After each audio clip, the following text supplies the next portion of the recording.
Okay, let me bring in Justine Greening, then former Education Secretary, former Conservative MP. What do you say to Jennifer and Corin, having heard their genuine concerns this morning? I think it's been really difficult for parents all over England, actually. Homeschooling, not knowing when and how schools would open. And then in Jennifer's case, having additional challenges on healthcare and a special needs child.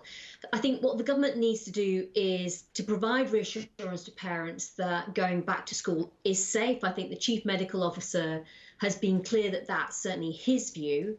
I think there will, of course, be individual cases that need to be looked at really carefully. And I think on the ground, I would expect that head teachers will take that sort of approach to work with parents to help reassure them where they can.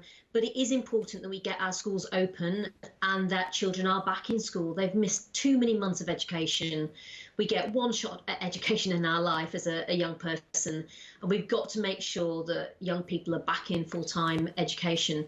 I think for the government, as we've heard, they need to get on the case and get ahead of the curve, because clearly there's a lack of confidence of parents, teachers and students in decisions that have been made. And I think you're hearing that actually individual parents around the country, in some cases, are still worried about whether schools can be open safely. Yeah, and it is right to say that in some cases, because we have the ONS survey that showed that many parents had a reasonable degree of confidence, if not a high degree of confidence, about sending their children back.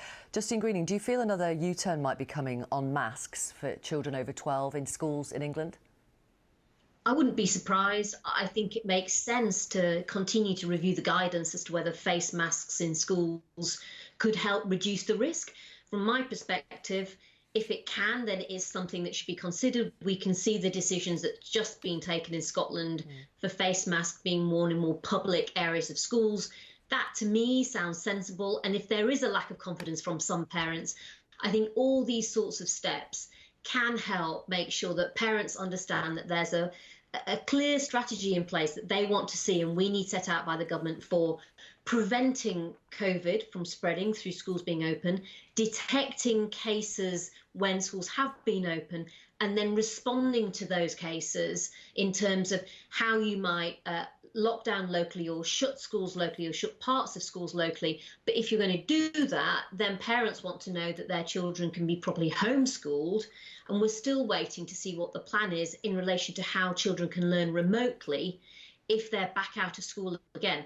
One thing we have to understand is education has to get back up and running in this country. It's absolutely crucial for these young people's futures. They need to be back in school. They need to be back learning, and government and ministers now need to get a grip, set out a proper plan, and actually get some confidence back in the education system. Have they not demonstrated they've got a grip to you? I think too often we've seen them having to respond to events rather than shaping them. And we saw that over the last 2 weeks with the exams, grades, chaos. It was clear when schools were shut down that we would need to have a plan for reopening them. That was several months ago.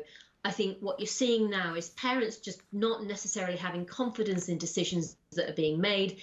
The whole cabinet now needs to be behind developing that plan for safe reopening of schools. Also a catch-up plan. I think it's easy to lose sight of the fact that we need to help young people catch up those lost months of education.